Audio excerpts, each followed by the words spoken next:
किन कर्मों का पाप हमें नहीं लगता।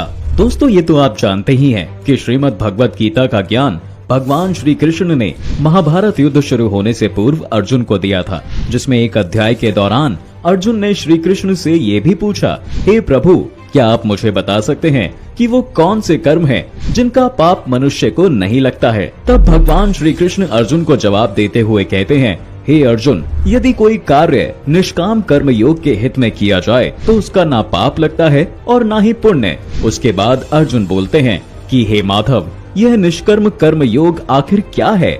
मुझे इस बारे में कोई जानकारी नहीं है, इसके बारे में मुझे कुछ बताइए। साथ ही ये भी बताएं कि आखिर इसे कैसे किया जा सकता है। उस पर भगवान श्री कृष्ण जवाब देते हैं कि हे पार्थ, इसे प्राप्त करने के लिए तो क्षण मात्र ही पर्याप्त हैं, और बताते हैं कि मनुष्य जिस समय अपनी सभी इच्छाओं का त्याग करके फल पाने की जगह अपने कर्तव्य निभाने के लिए कार्य करना शुरू कर दे, उसी समय वह निष्काम कर्म योग साधक बन जाएगा। और साथ ही ये भी बताते हैं कि यदि कोई व्यक्ति बिना फल की चिंता किए कर्म करता जाता है तो फिर उसे किसी भी प्रकार का पाप या पुण्य नहीं लगता। जिसके बाद अर्जुन प्रश्न उठाते हुए श्री कृष्ण से कहते हैं, और यदि कोई फल के बिना कर्म करे तो उसका तो कोई उद्देश्य ही नहीं होगा। तब भगवान श्री कृष्ण अर्जुन के इस उलझन को सुलझाते हुए उत्तर देते हैं कि हे पार्थ, कभी भी कर्म फल पाने की इच्छा से नहीं करना चाहिए, बल्कि अपने कर्तव्य का पालन करने के लिए करना चाहिए, क्योंकि फल तुम्हारे हाथ में नहीं है जबकि कर्म तुम्हारे हाथ में है। इसलिए कभी भी फल की चिंता नहीं करनी चाहिए। आपको बता दें, इसके अलावा और भी कुछ वेदों में ऐसे कर्मों का वर्णन किया गया है जिसका पाप हमें नहीं लगता।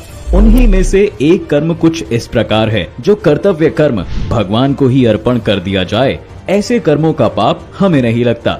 इसके अतिरिक्त जो कर्म मन में भगवान को रखकर किया जाए, ऐसे कर्म। इसके अलावा वो कर्म जो हमारे वेदों पुराणों में निषिद्ध हैं और जिन्हें करना पापजनक है, ऐसे कृत्य और कर्मों से किसी भी जनमानस के लिए बच के रहना बहुत आवश्यक है। इसके अलावा गीता के एक अध्याय में बताए अनुसार अर्जुन भगवान श्री कृष्ण से कहते हैं कि हे परमात्मा, आप तो कहते हैं कि मन को पूरी तरह वश में रखा जाए तो मुक्ति के द्वार खुल जाते हैं, लेकिन क्या आप मुझे इसके लिए कोई सरल मार्ग बता सकते हैं?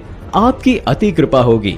इस पर भगवान श्री कृष्ण अर्जुन से कहते हैं कि अर्जुन, यदि ऐसा है तो मुक्ति पाने का सरल मार्ग तो है, लेकिन सरल होने के साथ साथ वो बहुत जटिल भी है। और आगे बढ़ते हुए भगवान श्री कृष्ण अर्जुन को बताते हैं कि उसके लिए तुम्हें धीरे मति वाला बनना होगा। मति अर्थात बुद्धि। जो मनुष्य धीर मति वाला है उसके लिए मुक्ति प्राप्त करना कोई जटिल कार्य नहीं है, लेकिन इसके विपरीत जिस मनुष्य की मति शांत नहीं है वह अपने पूरे जीवन काल में इस कार्य को नहीं कर सकता है। उत्तर मिलते ही संवाद को आगे बढ़ाते हुए जब अर्जुन भगवान श्री कृष्ण से पूछते हैं कि हे प्रभु, अब आप मुझे ये बताइए कि आखिर मन को शांत कैसे किया जाए।